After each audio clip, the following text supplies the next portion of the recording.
Hi everyone, it is May 26, 2016 already, and this year truly is going supernaturally fast.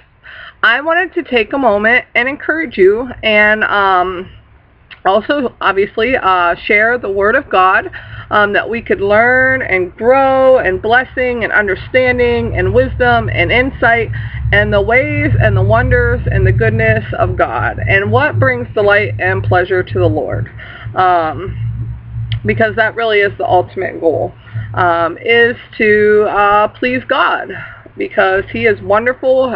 He has given us life and breath, and every good and perfect gift comes down from our Father of heavenly lights.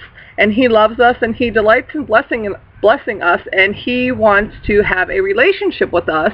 And in order to do that, we must commune with Him, read His Word, which is His thoughts, it's His character, it's His purposes, it's His way, His will, His power. And we are going to read from the book of Proverbs today and glean some wisdom from the Word of God, and how to address this life and what it is God, one of the things, because there are numerous things that we could talk about, but some things that God desires for us to learn and grow in.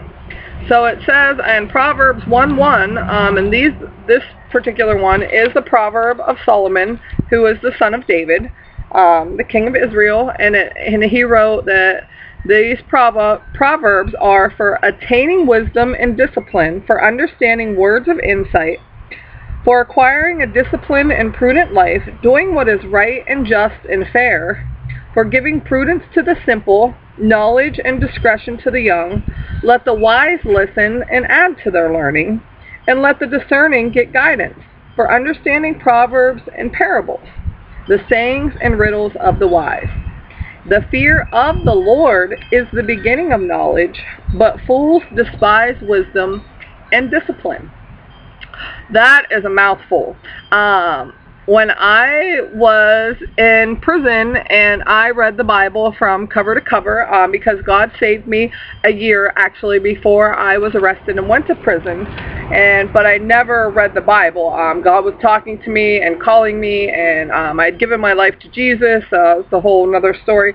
But what I want to get at is the fact that when I first read the Bible and opened it and was reading it, I had to get a dictionary and read it as well, because I didn't know what words meant. A lot of words. For instance, prudent, a prudent life. God said that the book of Proverbs are to help us to have a prudent life. Well, prudence is giving forethought to the outcome of a decision, not acting in haste or rashly. It is thinking things through thoroughly and inquiring of the Lord for His direction, for His best plan of action, for His guidance, His path, His way.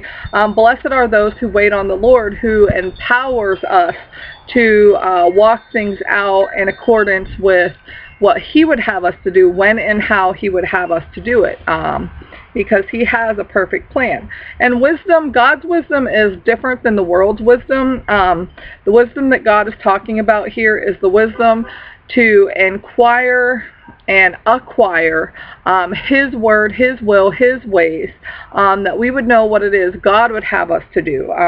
Yes, God has created us with human logic and reasoning, so that we can have analytical minds, and we can be prudent, and we can think things through, and we can act rational and make wise decisions. But at the same time, God's wisdom is different than our human understanding, because God's wisdom often requires faith, and that's a whole nother 2 times 2 equals 4. Yeah, that's a whole nother subject. But my point is that God's wisdom is quite different than the world. And I am on